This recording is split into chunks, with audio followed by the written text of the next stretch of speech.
Ruutaan yeroo barbaaddee kottu jetteeni yeroo barbaadde immoo deemi jechuun hin dandeessu. Dassitaadhaan ilma namaatii dhiiradhaa itti dhaga'ama. Ashamaa akkam jirtu hordoftoonni kiyyaa marti keessan siniin jecha oduun amma dhaggeeffadhee simbiraadhaan gahuudhaaf dhufeetoo jira. Subscribe like gochuun na jabeessaa siniin jecha jechuudha. Egaa Kaleeb akka jedhetti jechuudha nuti dassitaadhaan haasofsiifneetoo kan turre Ruutaan immoo mirga isheettidha. Nama hin barbaanne tokko jireenya ishee keessaa baasuudhaaf inni immoo lakki jedhee. Kana gidduutti biinii waameetoo jira. Wanta tokko hin haasofna jedheenidha kan inni jedhe jechuudha. Egaa biinii yeroo dhufutti maal jechuudha wanti akkanadha. Edda Dassitaa jireenya ishee keessaa baaftee Daaniidhaan akkamittiin gara manaatti fiduu dandeessi? Abiraam ikkoo kan inni yaadaa jiruu fi mucaa isaatiidhaafidha. Mana sana keessa dhalli isaanii ni jira. Wanta akkanaa barbaachisaadha. Yeroo Ruutaan balleessitetti Ruutaa balleessiteetta. Yeroo Abiraam balleessetti immoo Abiraam balleessiteetta jennee dhugaa jiru irratti hundoofneetidha maleedha. Zimmi jennee irra dhossine yookiin immoo balleessaa nama sanaa callisnee bira darbuu hin qabnu. Ani Ruutaadhaa fi bilbila na jalaa kaasuudha kanii ishiin diddee. Edda dhufees immoo Dassitaan immoo wanti inni godhe wanti inni balleesse tokkollee hin jiru. Nan gammachiisa, aaran galfachiisa, nan boqochiisa jedheetidha. Gaddaa ishiin keessa jirtuu fi dhiphina ishiin keessa jirtu erga inni irraanfachiisedha jennaanii. Egaa maanoo Kaaleebii mirga isheetidha jennaan mirgumayyuu hin qabdu. Maalidha wanti akkasii hin ta'aadha jennaanii. Marrakoo qabaa Daanii yoo dhufee hiriyaadha jennaan hiriyummaan akkasii hin jiru. Yeroo darbee Abiraam faana baay'ee walitti bu'anii rakkoon guddaan uumamee ture. Ammas immoo ishiin kan barbaadde xoorinnatiin biraa fi rakkoon biraa akka uumamudha. Mucaa ammatee akka barbaadetti mucaa kiyyaa abbaa kiyya jedhee isa biraan immoo sirba abbaanii mucaa isaatiidhaa fi sirbisiisaadha kan jiru. Kun immoo mataa isaatiidhaanii tuffiidha kanii ilaalchisu tuffiidha baqqaayii. Kun immoo maal fideettee adda boru hin barbaachisu. Dhiira wal jala geeddaranii yookiin immoo dhiirri sadii jaalateedhaa fi ishiin beekamti yookiin immoo jabina ishii ibsa jechuu miti.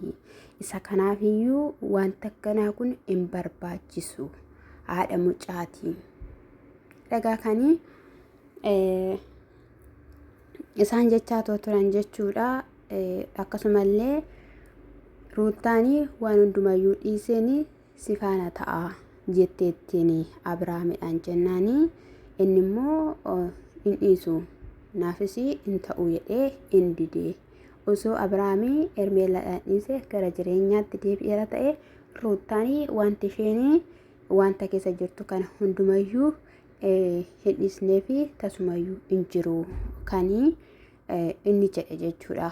Kaaleebii dhugaa dubbachuudhaa fi ala salphaa akkanaatiidhaanii Abiraamitti deebi'uudhaaf miti sodaatteetudha kan ishiin wajjiniin araarameenii jiraadha. Yoo inni eshi jedhe rakkoon qabaatu isa jiruudhaaf immoo gorsinee waliifis gallee jettee ishii yaaddee jechuudha.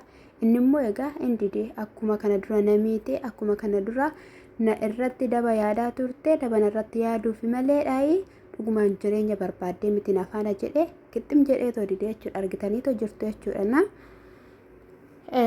Egaa isaan dhugaa dubbachuudhaaf baay'ee tokkodhaanii lolan jechuudha. Isas immoo isa ishiin warqii deebiste kanarratti iyyuu miti kaa.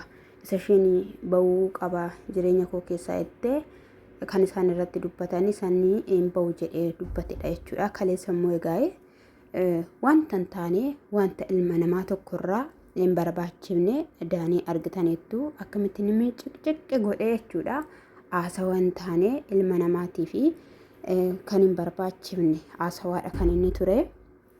Isa biraanis immoo Dassitaanii dhugaa dubbachuudhaa fi baay'ee na gaddisiisan akka kiyyaatti. Namni hin gaddisiisne iyyuu hin jiru.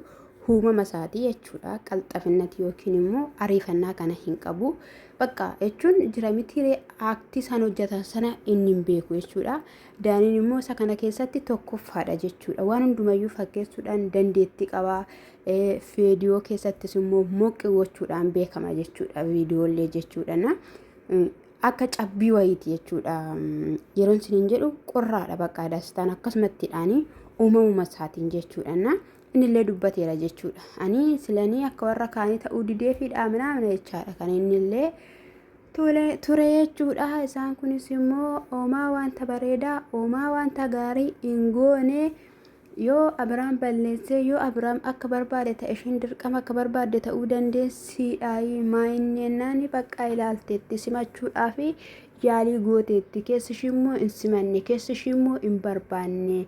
Isa kanaaf amma ishii danda'ame waliin deemte, amma ishii hin danda'amne immoo dhiisuu ni dandeessi jennaani. Nama kamiyyuu yeroo fedhanii kooseen yeroo fedhan immoo gadi baasuun hin danda'amu. Ilmi dhiiraa simmeetii qaba. Ilmi dhiiraa waa baay'ee kan itti dhagahamu. Isa kanaafiyyuu ishiin isa kanaa hin yaanne. Daaniidhaan jala qopheeffatteetu isa kanaadhaan immoo ofirraa darbatte. Innaa isa kanadha. Rakkoon guddaan hin uumamaa. Wanti baay'een hin ta'a. Daaniin immoo nama ishiidhaan barbaadudha. Walitti dhufeenya qabu turanii malee hiriyaa ishee miti. Dhaqanii isaan jedhanii dhugaadha. Daaniin baay'ee jaalatanii suura waliin ka'anillee argitaniitu. Eenyu maqaan ishii Fireemoo Firiyoot kan jedhamtu suni ishiitti dabarsee kennee innaa sana faayila isaanii ishiin dileetii gootee akkasittidhaanii nan qaanessa jedhee jechuudha. Adda ishii yellessa jechaa nama turedha Daaniin. Haala sanaan mucayyoon sun dileetii gootee mucayyoo sana faana walitti bu'anii ishiin immoo ani dubartiidha jetteeti kan ishiin akkas gochaa ta'u turte jechuudha. Innaa sirrii keessanidha. Wanti isin jettan soba hin qabu. Soba hin qabu. Soba miti. Innaa isin jechuun jaaladha hordoftoota kiyya egaa wanta walumaan ilaallaa. Har'a yookiin weenii dhugaa dhufu. Weenii xixiqqi gochaa dhufa jechuudha. Fataatti jenna. Fataatti jenna. Isaan akkoo argitanitti yeroo tokko ganama baatee gaafa guyyaa qamisii inni biteef tokko ganama baatee halkan barbaacha dhaqanii Tsiggee fi Abiraam jechuudha. Akkasittiin nu dhufu akkasittiin qamisii sanallee yeroo baay'ee nu uffatti baasa yeroo ta'an jechuudha.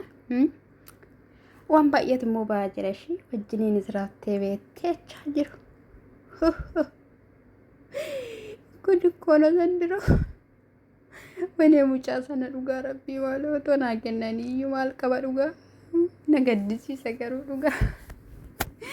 Innaa kan hunduma dhaga'u.